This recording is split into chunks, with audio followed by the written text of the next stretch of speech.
আবার সেই চাঁদাবাজ আসবে, আবার সেই মার কোলগুলো খালি হবে, আবার আমাদের বাংলাদেশের সন্তানগুলো এতিম হবে, আবার বাংলাদেশের মানুষগুলো পঙ্গু হবে, আমাদের দেশের টাকা বিদেশে পাচার হবে, আয়নাগার তৈরি হবে, পিলখানে হত্যা হবে।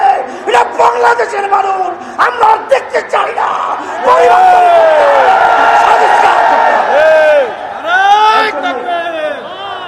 আপনারা যে যা বলেন, আমরা কিন্তু রাজনীতি করি দেশের কল্যাণের জন্য, মানুষের কল্যাণের জন্য। ইসলামী আন্দোলন বাংলাদেশ 1987 সালে প্রতিষ্ঠিত হয়েছে। অদ্যাবধি পর্যন্ত আমাদের একটা এমপিও কিন্তু সংসদে যায় না।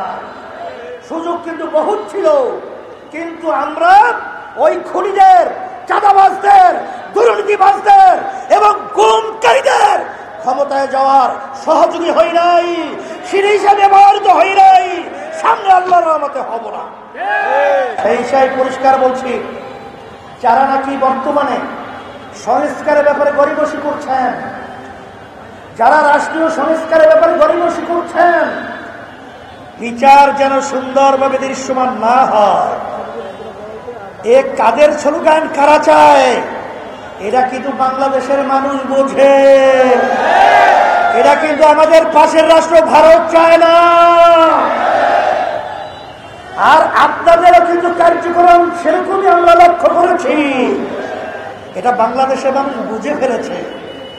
এখন আপনারা এই যে জুলাই সনদের আইনি ভিত্তি, সেখানে আপনি বিভিন্ন জায়গায় মৌলিক সংস্কারের নোট অফ ডিসেন্ট দিয়ে রেখেছেন।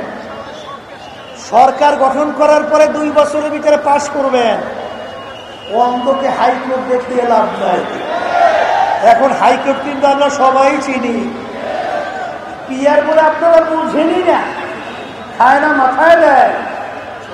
আর আপনারা জুলাই এই যে গণ অভ্যুত্থান হয়েছে, এই চেতনাও আসলে আপনারা বুঝতে পারেন নাই।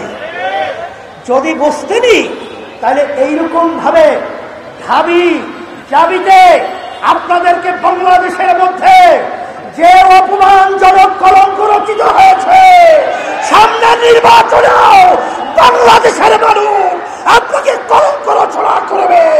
বাংলাদেশের ভিতরে আপনার মাথা ধরে দাঁড়াতে পারবে। এখনো বোঝার চেষ্টা করে, এখনো বোঝার চেষ্টা করে। আপনাদেরকে আমরা খারাপ জানছি না, খারাপ বলছি না, কিন্তু দেশপ্রেমিক হন, মানব প্রেমিক হন, দেশকে গঠন করেন। দিল্লিতে বৃষ্টি পড়লে বাংলাদেশের সাথী ধরবেন, এই ধরনের আচরণ বাংলাদেশের মানুষ মেনে নেবে না। এটা কোনোদিন হতে পারে না, হতে দেওয়া যাবে না।